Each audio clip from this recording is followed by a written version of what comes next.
Our Bible text is Luke 10, a portion of verse 39. Mary sat at Jesus' feet and heard his word. So we are in the Gospel of Luke, and specifically that portion that's known as the travel narrative. It is from Luke 9, verses 51 to chapter 19, verse 48. That is where Jesus is specifically making his journey towards Jerusalem.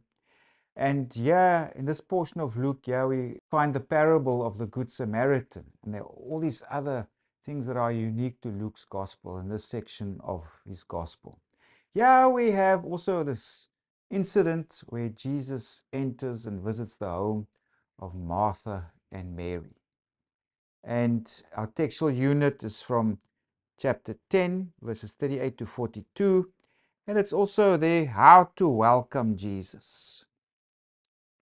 Now, to understand this part of Luke's Gospel, we must understand the dynamics of the time, the cultural dynamics. Today, if we have a social gathering, normally, I'm generalizing, you will have ladies that will sit together and they will talk about their stuff.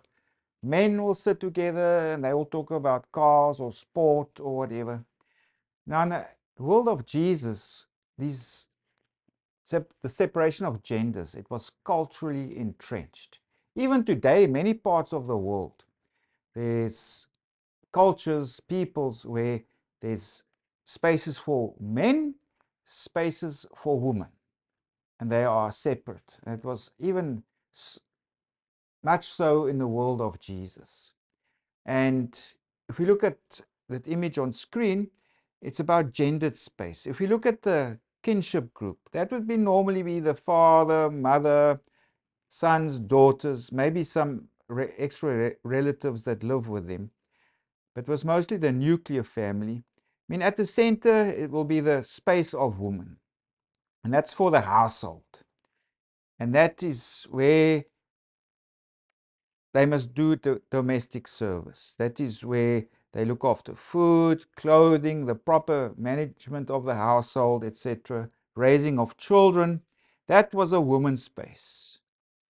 And also understand that women would guard their spaces, say men that just don't come here. Men would also guard their spaces, say women, you can't come here. But this household space, that was for the woman to manage. And then the more public space of the household, that would be for men. It's indicated by that reddish color.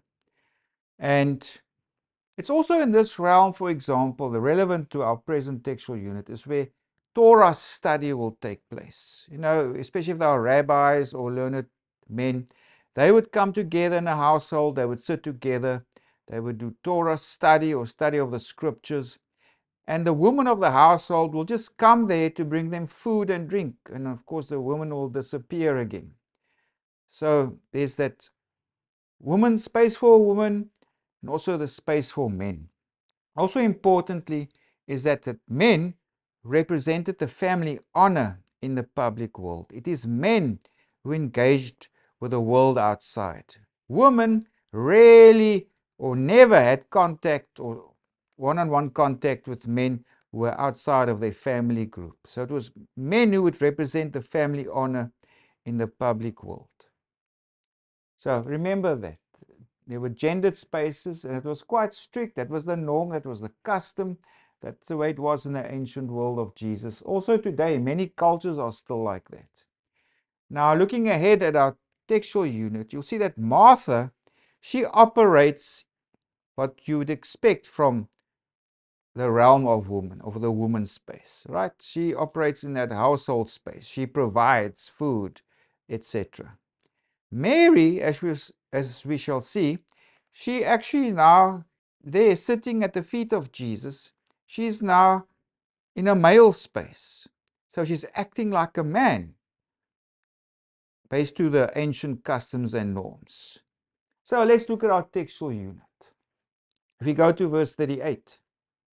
Now it happened as they went. Now remember, that's Jesus is on a travel narrative. He's on his way to Jerusalem. So now what Luke is writing here picks up on that, on the journey of Jesus.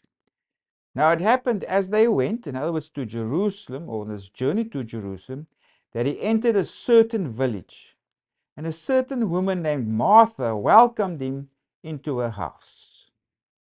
That's also kind of unusual because it was normally men that welcomed people to the house. So Martha and Mary, were they widows? Were they not married? That would be very unusual. There would be social stigmas attached to that. So there's some interesting questions here about what's the state of Martha and Mary. But yes, Martha, she also acts like a man, so to speak, yeah, because she welcomes Jesus into the house. If we go read verse 39, and she had a sister called Mary, who also sat at Jesus' feet and heard his word. And while she was sitting at Jesus' feet, it was Martha was distracted with much serving.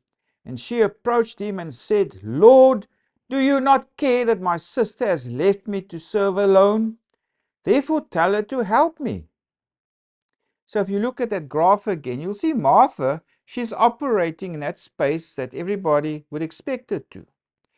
Right? So many would have said, Martha, you have a point. What's Mary doing? Why is she acting like a man? Because she must go help you prepare and bring the food. But Mary, she's sitting in a male space at the feet of Jesus. There where men would normally come together and study or learn or listen to a teacher, etc. That's where Mary finds herself. So she's acting like a man. But now Jesus answered and said to her, that's now to Martha, Martha, Martha, you are worried and troubled about many things. But one thing is needed, and Mary has chosen that good part, which will not be taken away from her. So yeah, interestingly, Jesus defends and validates Mary. That's the kind of welcome he expects from his disciples, even women disciples. They mustn't come and serve him with food. They must sit at his feet and listen to his teaching. So, those normally expected social roles, Jesus is not so much interested in that. That women must act like women in this context, and men apart from women, learning as disciples. Yeah, both men and women are welcome to sit at the feet of Jesus and listen to him. Are you still thinking of what to buy for a loved one for Christmas? Here are two perfect gifts for Christmas. It's books that introduce you to the world of Jesus and the Gospels, and also to the life and letters of Paul. These are fascinating books that gives you insight into the history of the New Testament and the world it was written. It tells us about the world of Jesus and Paul. These books are also richly illustrated with graphs, with many images and maps. So it's a fascinating read. And on top of that, it's great value for money. Full color books printed make wonderful Christmas gifts, and these two books are also available as e-books. So visit our sales page on our church's website. All the information is there.